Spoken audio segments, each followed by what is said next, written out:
आणि कांग्रेस पक्ष मलाड विधानसभा के एमएलए असलम शेख के खिलाफ बीजेपी के कार्यकर्ताओं ने किया धरना प्रदर्शन।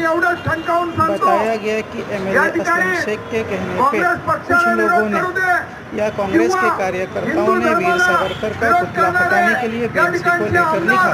असलम शेख असून दे किंवा कोणाच्या बापाचा बाप जरी आला तरी या पुतळ्याला हात लावू शकणार नाही, एवढं या ठिकाणी समजावून सांगतो।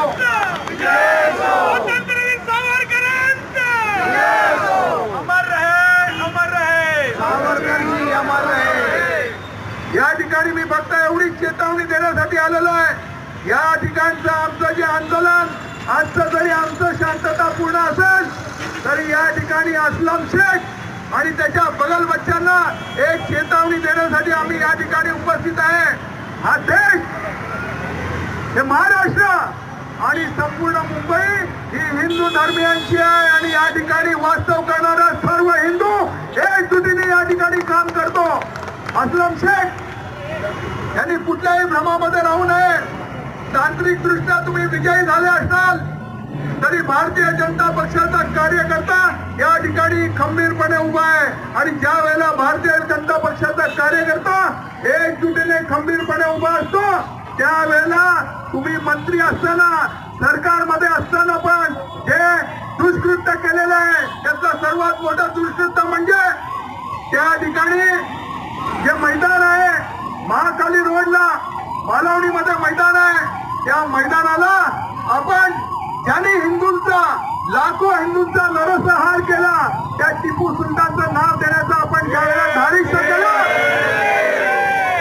त्यावेळेला असलम शेख तुम्हाला तुमची आम्ही जागा दाखवून दिली, काँग्रेस पक्षाला तुमची जागा दाखवून दिली आणि त्या ठिकाणचं टिपू सुलतान नाव असलेलं त्या ठिकाणी आम्ही खोडून आणि उपटून लावण्याचं काम केलं असेल तर या भारतीय जनता पक्षाच्या कार्यकर्त्यांनी केलेलं आहे। येणाऱ्या काळामध्ये माझ्यानंतर बरेच वक्तव्य छोट्या छोट्या भाषणामध्ये आपल्याला आपले विचार मांडणार आहेत। मी फक्त एवढंच सांगेन की या ठिकाणी स्वातंत्र्यवीर सावरकरांचा पुतळा राहिलेला आहे, उपस्थित राहिलेला आहे। मी अगोदरच चेतावणी दिली, परंतु येणारा उचित मोबदला देऊन या ठिकाणी त्यांचं आयुष्य पुनर्वर्तित करण्याचं काम भारतीय जनता पक्षाच्या वतीने आम्ही केलं।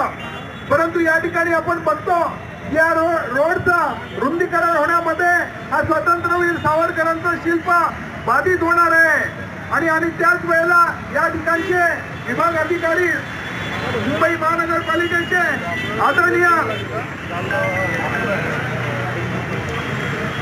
किरण टिगावकरजी यांच्या संमती